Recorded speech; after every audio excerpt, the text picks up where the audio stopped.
right?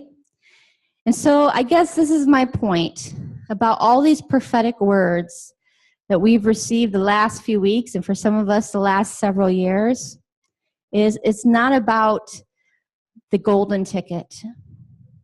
You know, it's not about that one thing that some prophet is going to tell us that's going to make it all make sense, that's going to make it all easy, everything's going to fall into line. It's about the journey that God is taking us on, and he gives us these promises. It says in 2 Peter, I'm going to read this to you. He gives us these promises so that we can persevere through the testing and through the obstacles.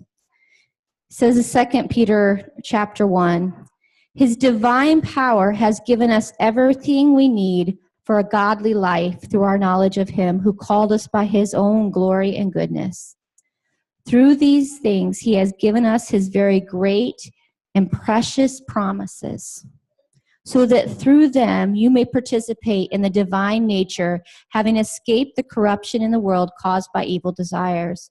For this very reason, make every effort to add to your faith goodness, and to your goodness knowledge, and to your knowledge self-control, and to self-control perseverance, and to perseverance godliness. And he goes on.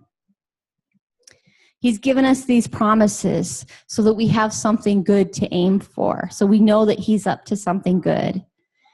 But it's up to us then to allow him to change our character and to refine us and to add to the faith and the good promises of God, perseverance,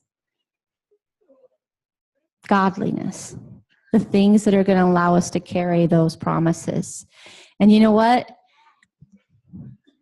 For many of us, like Abraham, Isaac, and Jacob, even though they faced obstacles, like they were wealthy, there was an ease about their life. Maybe, you know, some would consider wealth would make it life easy, but whatever.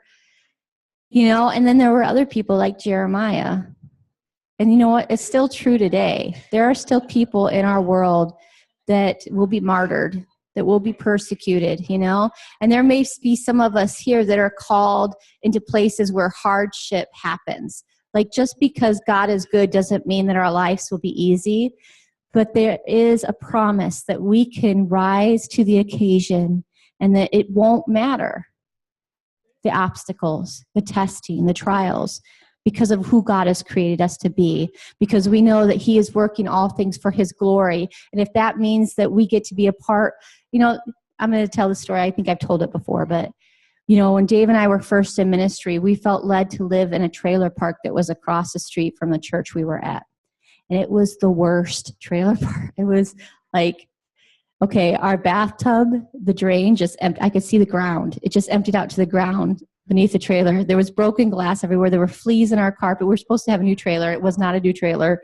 Fleas in our carpet. Our heat broke in the middle of winter. This horrible place. And every day we had like probably, a dozen kids knocking on our door wanting to come in and hang out with us because their parents weren't home. And we lived there for like 6 months. And it was hard. Like it was hardship.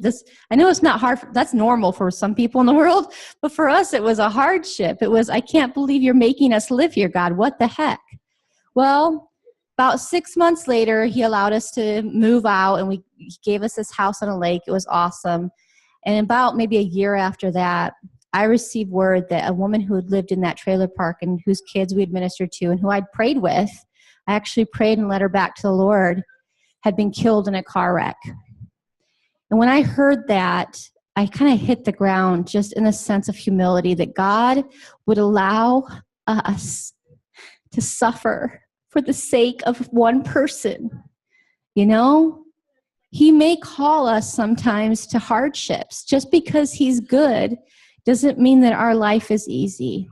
It doesn't mean that just because we have these amazing prophetic words that everything is always going to be beautiful for us. Because that's not the most important thing. The most important thing is who he's creating us to be. And who I am today is because of what I've gone through, and I wouldn't trade it for anything.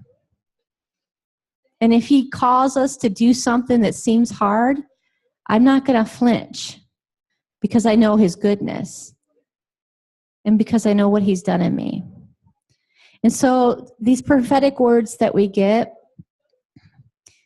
It's awesome. We need those promises, but know that it's what God is doing inside of you that's going to get you there.